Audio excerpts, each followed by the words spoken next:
Halo, selamat datang di Pod Summarize dan di sini untuk mengungkap semua rahasia yang tersembunyi di balik perjalanan hijrah seseorang. Dan salah satu rahasia itu berkaitan dengan motivasi, atau lebih tepatnya, mengapa motivasi kita kadang menghilang di tengah jalan. Sebagai seseorang yang telah melalui proses hijrah sendiri dan berbicara dengan banyak orang yang juga sedang berhijrah, saya rasa saya cukup memahami topik ini. Jadi, mari kita selami bersama dunia hijrah yang penuh tantangan ini dan lihat mengapa kadang kita merasa kehilangan arah di tengah perjalanan. Kamu tahu, ketika saya pertama kali memutuskan untuk berhijrah, hal yang paling membingungkan adalah perasaan gelisah yang justru muncul setelahnya. Maksud saya, bukankah seharusnya kita merasa lebih tenang setelah memutuskan untuk berubah menjadi lebih baik, tapi kenyataannya tidak selalu begitu. Bayangkan, kamu baru saja pindah ke rumah baru yang lebih bagus, tapi tiba-tiba merasa rindu dengan rumah lamamu yang penuh kenangan. Nah, perasaan seperti itulah yang sering muncul saat kita berhijrah.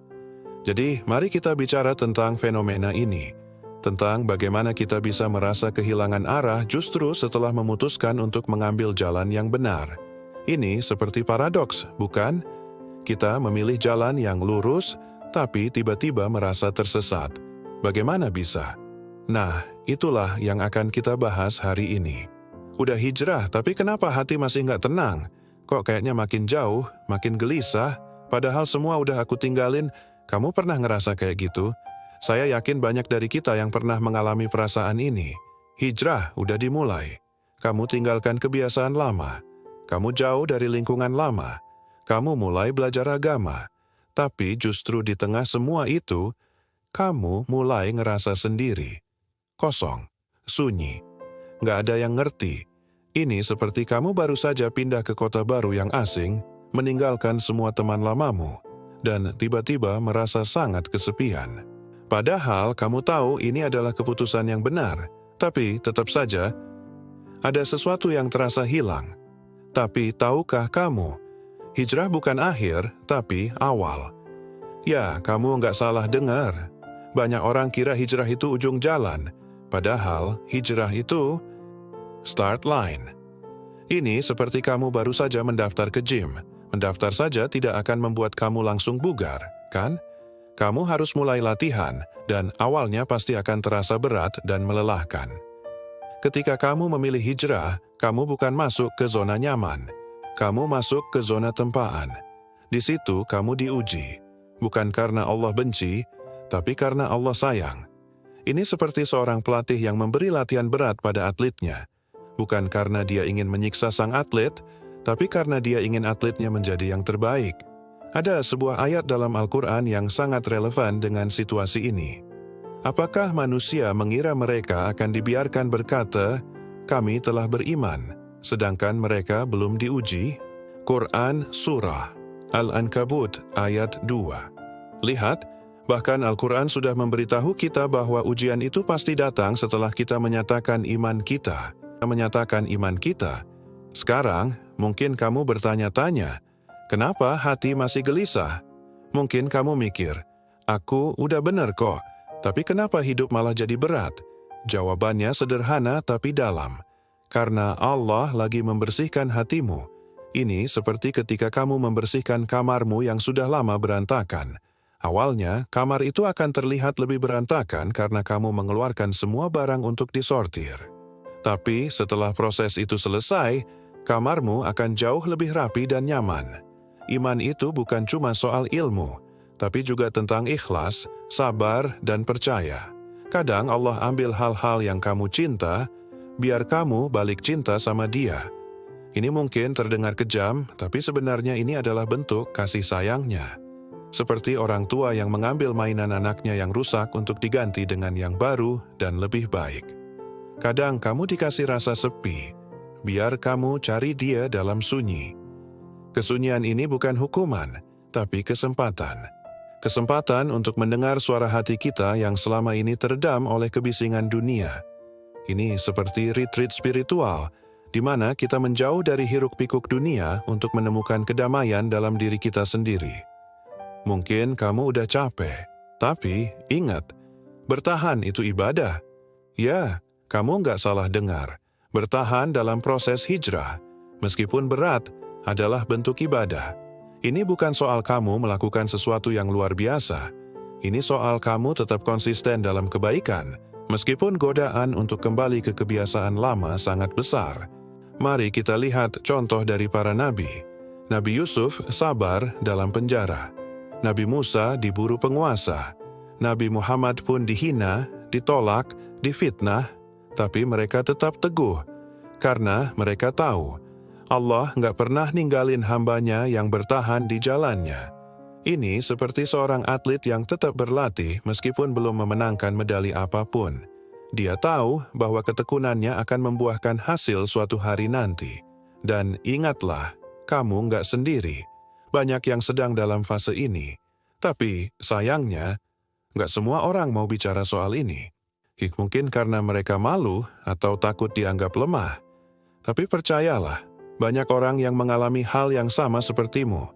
Ini seperti ketika kamu merasa gugup di hari pertama sekolah. Kamu mungkin merasa sendirian, tapi sebenarnya hampir semua anak di sana juga merasakan hal yang sama. Jadi, kalau kamu lagi di titik itu, titik di mana kamu udah nggak tahu harus terus atau mundur, dengerin baik-baik. Jangan berhenti, jangan balik arah. Karena damai itu bukan di awal hijrah, tapi di pertengahannya setelah kamu bertahan. Ini seperti mendaki gunung. Pemandangan terbaik bukan di kaki gunung, tapi di tengah perjalanan, ketika kamu bisa melihat seberapa jauh kamu sudah melangkah. Sekarang, mari kita bicara tentang beberapa tips praktikal yang bisa kamu terapkan. Pertama, terus sambungin diri ke Al-Quran. Ini bukan sekadar membaca, tapi benar-benar menghayati maknanya. Kedua, cari circle yang sehat, bukan toksik. Lingkungan sangat mempengaruhi perjalanan hijrah kita. Ketiga, jangan bandingin proses kamu sama orang lain. Setiap orang punya perjalanan uniknya masing-masing. Keempat, boleh nangis, tapi jangan berhenti. Air mata itu tanda kamu masih punya hati yang lembut. Dan yang terakhir, istighfar, zikir, dan jaga sholat, walau berat. Ini seperti mengisi baterai ponsel kita. Meskipun kita sibuk, kita harus tetap menyempatkan diri untuk mengisi ulang iman kita. Ingat, tenang itu bukan karena keadaan sempurna, tapi karena hati yakin sama Allah. Ini seperti seorang anak kecil yang bisa tidur nyenyak di tengah badai, karena dia tahu ayahnya ada di sampingnya. Ketenangan sejati datang dari keyakinan bahwa Allah selalu bersama kita, apapun yang terjadi. Kalau kamu udah nonton sampai sini, itu tanda kamu masih punya harapan. Masih ada cahaya dalam dirimu yang ingin bertahan. Jangan padamkan cahaya itu, karena Allah selalu bersama orang yang terus berjalan. Ini seperti lampu di ujung terowongan. Meskipun kelihatannya kecil dan jauh, tapi itu tanda bahwa kamu sudah dekat dengan jalan keluar. Ada sebuah ayat yang sangat indah dan memberikan harapan.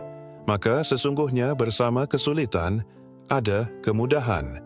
Quran Surah Al-Insyirah ayat 5-6. Insyirah watidimnu hina 6. Lihat, Allah sendiri yang menjamin bahwa setelah kesulitan pasti ada kemudahan. Jadi jangan menyerah, jangan berhenti, karena kamu nggak sendiri. Kalau kamu merasa video ini relate dan menyentuh, bantu kami terus menyebarkan pesan kebaikan ini. Bagikan ke teman-temanmu yang mungkin sedang berjuang dalam proses hijrah mereka. Karena, siapa tahu, video ini bisa menjadi cahaya bagi mereka di saat mereka merasa gelap.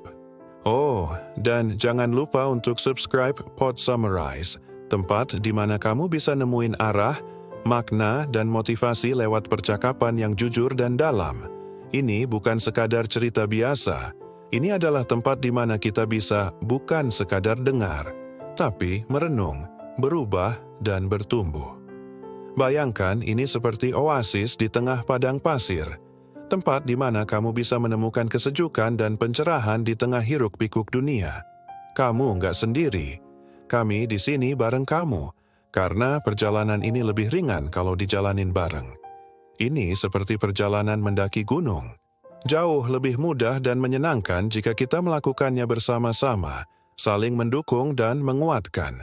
Dan ingat, setiap langkah yang kamu ambil dalam kebaikan Sekecil apapun itu adalah langkah yang membawamu lebih dekat kepada Allah. Jadi, teruslah melangkah, meskipun kadang terasa berat, karena di ujung perjalanan ini insya Allah ada kedamaian yang kamu cari. Sampai ketemu di video berikutnya.